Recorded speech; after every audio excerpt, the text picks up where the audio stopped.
ഒരു auditorium book ചെയ്യുമ്പോൾ എന്തൊക്കെയാണ് ശ്രദ്ധിക്കേണ്ടത്? ആസ് ആൻ ഇവന്റ് പ്ലാനർ ഏറ്റവും കൂടുതൽ ക്ലയൻറ്റ്സ് എന്നോട് ചോദിച്ചിട്ടുള്ള ഒരു ടോപ്പിക്കാണ് ഓഡിറ്റോറിയം ബുക്കിംഗ്. നമ്മുടെ ഫംഗ്ഷനിലെ പ്രധാന ഘടകം എന്നുള്ളത് അതിൽ പങ്കെടുക്കുന്ന നമ്പർ ഓഫ് ഗസ്റ്റിന്റെ എണ്ണമാണ്. അത് ആദ്യമേ കാൽക്കുലേറ്റഡ് ആയിരിക്കണം. അതനുസരിച്ചായിരിക്കണം സീറ്റിംഗ് കപ്പാസിറ്റിയും പാർക്കിംഗ് ഫെസിലിറ്റിയും കാൽക്കുലേറ്റ് ചെയ്യുക.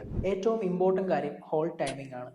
ബിക്കോസ് നമ്മുടെ ഫംഗ്ഷന് വേണ്ടി നമുക്കിവിടെ ഒരുപാട് കാര്യങ്ങൾ ചെയ്യേണ്ടതായിട്ടുണ്ട്. സോ നമുക്ക് അലോ ചെയ്യുന്ന ടൈം കൃത്യമായി ചോദിച്ചറിയുകയും അത് കാറ്ററിംഗ് ആൻഡ് ഇവന്റ് ടീമുമായിട്ട് കൃത്യമായി കൺവേ ചെയ്യുകയും ചെയ്യുക.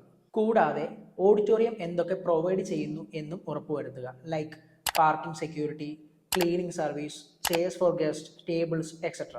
അത് ചോദിച്ചറിയുന്നതിന് പ്രധാന കാരണം ഓരോരുത്തരുടെ റൂൾസ് ആൻഡ് റെഗുലേഷൻസ് ഡിഫറെൻ്റ് ആണ്. ഇപ്പോൾ ഒരുപാട് ഹോളുകളിൽ കൂൾഫയേഴ്സ് ആൻഡ് കോൺഫിറ്റി പോലുള്ള കാര്യങ്ങളൊക്കെ ബാൻ ചെയ്തിട്ടുണ്ട്.